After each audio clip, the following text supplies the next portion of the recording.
je vais vous parler de la base 7. Alors, la base 7 se situe dans le centre mental. De nouveau, avec une certaine orientation. Quand je parle d'orientation, tout à l'heure, j'évoquais la base 8. Donc, la base 8, c'est la survie. Et pour assurer sa survie, il va contrôler l'extérieur. Donc, quand on parle de contrôle, il y a trois types de contrôle. Le premier type de contrôle, c'est vers l'extérieur, c'est-à-dire on va essayer d'avoir un impact sur le monde extérieur.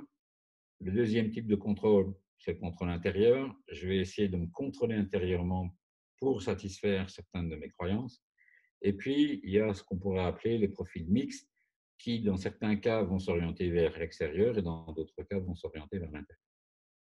Donc, la base 7 fait partie du centre mental, c'est-à-dire ce centre qui est plutôt orienté vers le futur, et le 7 va avoir un contrôle intérieur. Alors, ce que je n'ai pas évoqué dans le centre instinctif, c'est que d'une certaine façon, chaque centre, on va dire, a une forme d'émotion qui lui est propre. Alors, quand on parle d'émotion, on parle d'une forme d'énergie. Je ne vais pas rentrer dans la définition des différents systèmes émotionnels, parce qu'il existe énormément de choses par rapport à ça, mais simplement parler en termes d'énergie. Donc, pour le centre instinctif, l'énergie, c'est la colère. Et la colère, souvent, exprime un besoin de changement. Et quand on parle d'énergie de colère dans le centre instinctif, on parle de cette énergie qui va justement permettre d'assurer cette forme de survie. Dans le centre mental, l'émotion que l'énéagramme nous propose, c'est la peur. Pourquoi la peur? Parce qu'elle fait partie justement de ces projections. Je veux dire, on peut faire une différence entre ce qu'on appelle une peur authentique et une peur parasite. Une peur authentique, c'est je suis face à un danger réel, concret, rationnel. Je sais pas, moi, j'ai un animal très agressif, un lion en face de moi, mais c'est normal que j'ai peur. Petite parenthèse sur les différents, enfin, sur les émotions. Donc, la peur exprime un besoin de sécurité, la colère exprime un besoin de changement, la tristesse exprime un besoin de réconfort et la joie exprime un besoin de partage. Donc, dans cette peur, il y a d'abord faire cette distinction de ce qui est rationnel et irrationnel. C'est normal qu'on ait peur puisque c'est directement lié à notre cerveau instinctif. Et on a tous, on va dire, ces trois centres en nous, instinctif, mental et émotionnel. Mais pour le centre donc mental, la peur, on va dire, est décrite plutôt en termes de projection. Projection parce que orienté vers le futur, on peut se faire des représentations dans lesquelles on s'inclut. Et si évidemment ces représentations sont liées à quelque chose qui n'est pas forcément positif, ben, l'émotion générée sera reliée à cette peur, mais qui n'est pas forcément une peur rationnelle, qui peut être complètement une peur irrationnelle, parce que, voilà, qu'est-ce qui va se passer dans le futur? On va dire, c'est difficile à pouvoir avec certitude le définir, voire dans certains cas complètement impossible. Donc, on parlera plutôt d'une peur irrationnelle. Donc, dans le cas du 7, cet élément émotionnel va être contrôlé par l'intérieur. C'est-à-dire comment est-ce que je peux me contrôler pour éviter de tomber dans la compulsion qui est typique, on va dire, à mon centre et à ma base. Donc, ce qui va être caractéristique dans la base 7, c'est éviter à tout prix la souffrance. Et comment éviter la souffrance?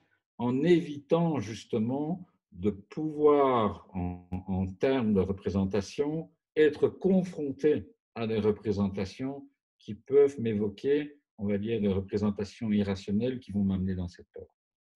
Et la stratégie que va adopter le 7, on va dire, pour répondre à son besoin, c'est avoir d'abord plusieurs options possibles.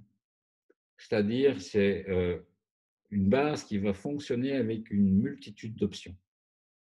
Et au plus d'options sont présentes, au plus j'ai de possibilités finalement de m'orienter dans une direction qui va me permettre d'éviter cette souffrance.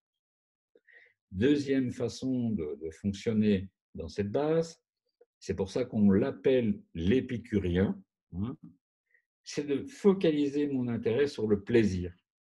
Le plaisir, d'ailleurs, on dit que le péché de la base 7, c'est la gourmandise, c'est-à-dire, voilà, ça va être quelqu'un qui va être dans cette convivialité, qui va nous entraîner dans des moments agréables, ludiques, où le rire est présent. Il y aura beaucoup de présence, beaucoup de, on va dire, d'énergie qui sera présente dans la bassette, dans ce type de contexte. Il va être d'une certaine façon cette locomotive à nous mettre dans une forme d'enthousiasme.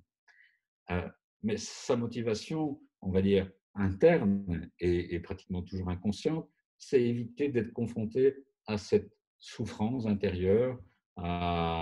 Et l'introspection est très difficile pour cette dame. Dans le centre instinctif, j'ai pris Trump pour exemple. Je peux vous donner ici quelques exemples également dans la basse. 7. Alors, l'archétype, on va dire non réel de la bassette, mais qui représente très bien cette basse, c'est Peter Pan. D'ailleurs, on retrouve dans certains ouvrages qui décrivent l'anéagramme la bassette comme le syndrome de Peter Pan. Et si en quelques mots on devait décrire quelles sont les caractéristiques de Peter Pan, c'est un enfant qui ne veut pas grandir, qui veut rester dans cette insouciance, qui ne veut pas être confronté à ces difficultés d'adulte qui nous amènent souvent, au travers de ce que nous pouvons traverser dans notre vie, dans des difficultés et des souffrances. Maintenant, dans les personnalités plus connues, médiatisées, Jean Dujardin, par exemple, est souvent quelqu'un qui, par les personnes qui s'intéressent à l'anéagramme, est qualifié de basse 7. Et on peut le voir d'ailleurs même dans les rôles qu'il interprète, quelqu'un de très jovial, avec ce sourire permanent, qui est une des caractéristiques également de la basse 7. Autre personnage qui est, on va dire, dans les différents documents qui décrivent l'énéagramme qualifié comme bassette, c'est Mick Jagger. Robin Williams, d'ailleurs, même dans les rôles qu'interprète, d'ailleurs, il a interprété le rôle de Peter Pan, Robin Williams, dans les rôles que cette personne a fait dans son parcours professionnel, il y avait beaucoup de caractéristiques qui se retrouvaient dans chacun des rôles qui appartiennent à cette bassette.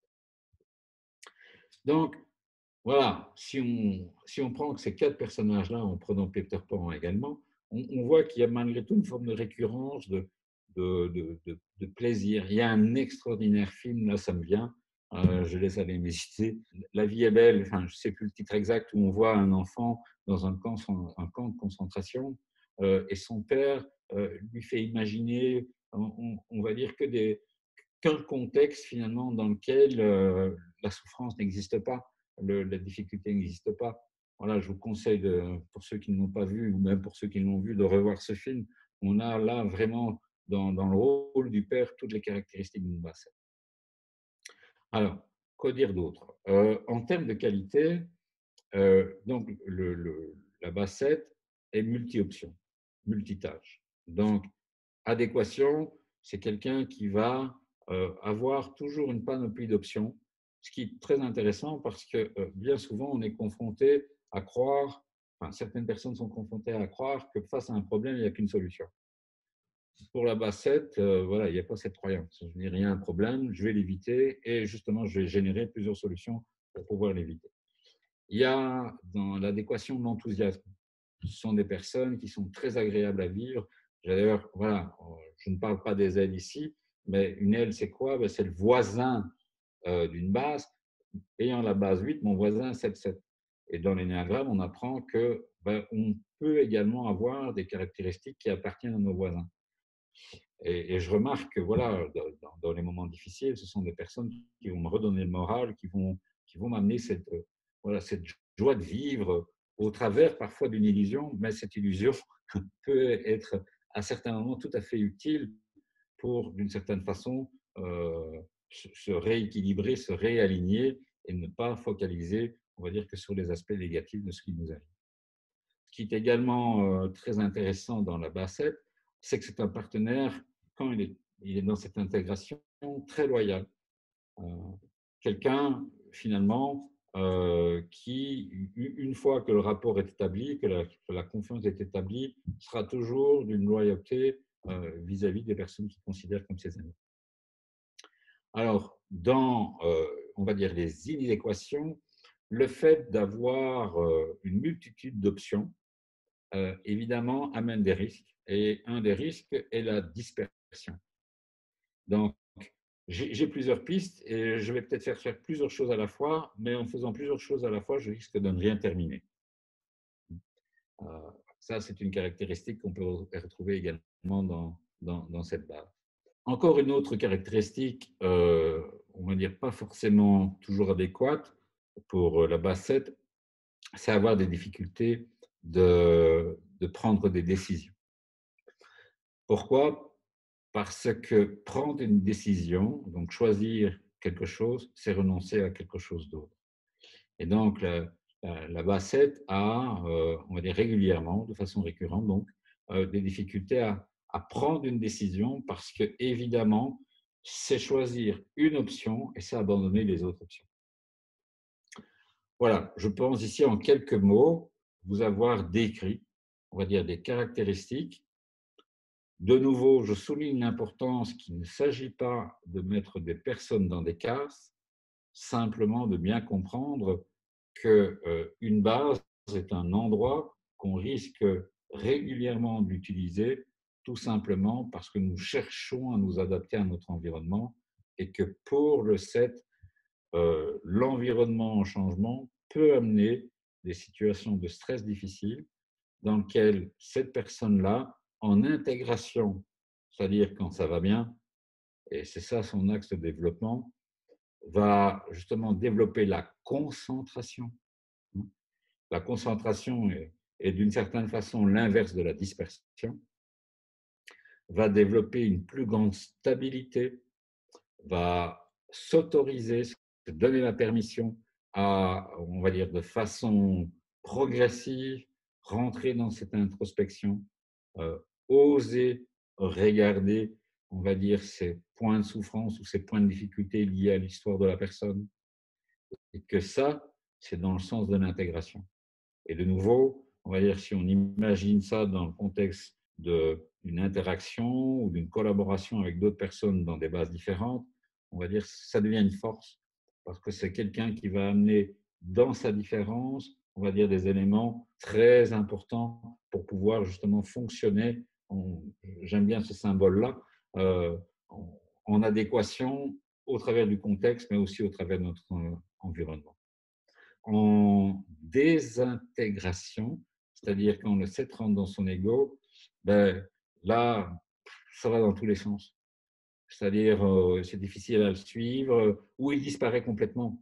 Parce que quand ça va mal, je veux dire, ce qu'il veut montrer au monde extérieur, c'est toujours une personne souriante, c'est toujours une personne enthousiaste, c'est une personne qui va, voilà, égayer, amener une sorte de dynamisme dans un contexte. Et donc, quand la personne est en difficulté ou en souffrance, elle aura une tendance à s'effacer, à disparaître, à devenir invisible, parce qu'elle ne souhaite pas qu'on la voie, qu'on l'observe finalement dans cet état-là. Je pense que pour la base 7, vous avez, on va dire, quelques points essentiels qui vous permettra peut-être déjà en situation de stress, je reviens là-dessus parce que c'est vraiment important de vous reconnaître ou pas.